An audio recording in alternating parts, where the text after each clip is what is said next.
समाज सेवा करना मेरा मुख्य उद्देश्य है। रविंद्र सिंह प्रधान, ग्राम पंचायत आवलखेड़ा, ब्लॉक खदौली, आगरा। अब तक मैंने कार्य करवाए हैं। 8 आरसीसी करवाई, ओडीएफ से कार्य कराया, नालियां बनवाई, तालाब खुदवाया, खाद के गड्ढे, सूखता गड्ढे, वाटर हार्वेस्टिंग, हैंडपंप, रिवोर और स्कूलों में भी टाइल्स लगवाए। आंगनबाड़ी केंद्र का कायाकल्प करवाया, अमृत सरोवर खुदवाया, तालाब खुदवाया।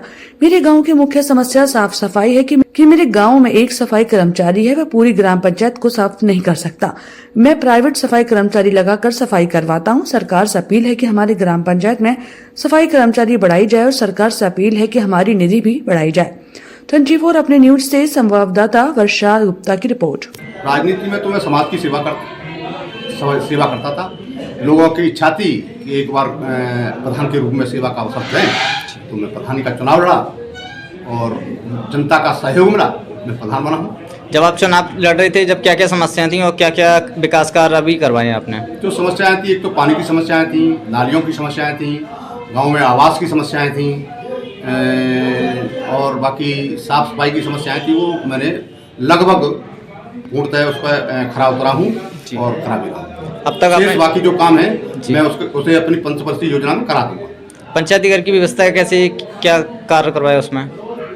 पंचायत में सोखता गड्ढा बनवाए हैं, कूड़ेदान बनवाए हैं और आपके साथ तालाबों की सफाई कराई है, नालियां बनवाई हैं सफाई के लिए, आरआरसी सेंटर बनवाया है।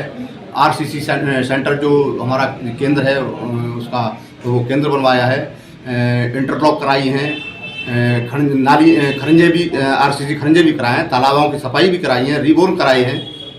अब आपके गांव में क्या क्या समस्या है? सबसे ज़्यादा समस्या मेरे गांव में गंदगी की है। अभी गंदगी पे मेरा विशेष ध्यान है और गंदगी साफ नहीं हो पा रही है।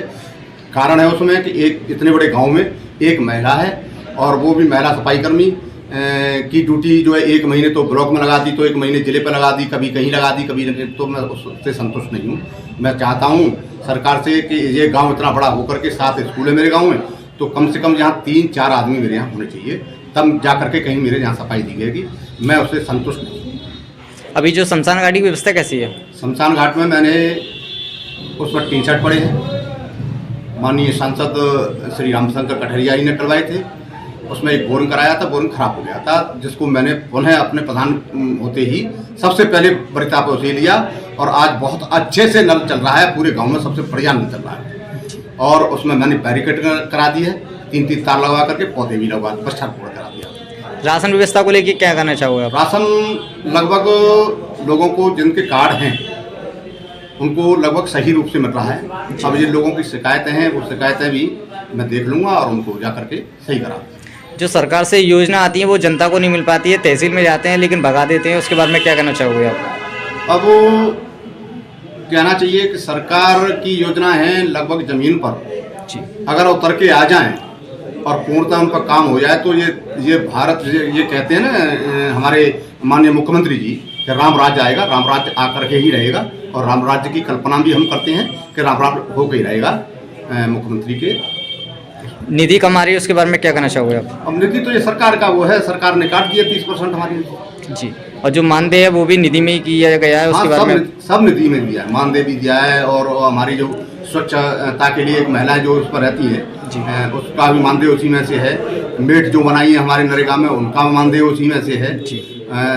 हमारे जो क्या नाम है ग्राम पंचायत का जो सहयोग रखा है तो वो भी उसी निधि से ही है जी, तो इसी निधि में से कार्य। तो विकास कार्य कैसे कर पाओगे आप जब निधि में से? जितना पैसा है उतना करा दें। बाकी के सांसद विधायक या ब्लॉक प्रमुख के माध्यम से कोई कार्य अभी तो उनसे क्या कार्य मांग रहे हो अपनी ग्राम पंचायत? तो मैं तो ब्लॉक प्रमुख से लेटर दे चुका हूँ और उनसे 2 समर भी मैंने मांगी हैं, 3 रास्ते भी मांगे हैं और उन्होंने आश्वासन दिया है जिसमें 2 समर और 200 मीटर की रास्ता मुझे मंजूरी मिल गई। सरकार से कोई अपील?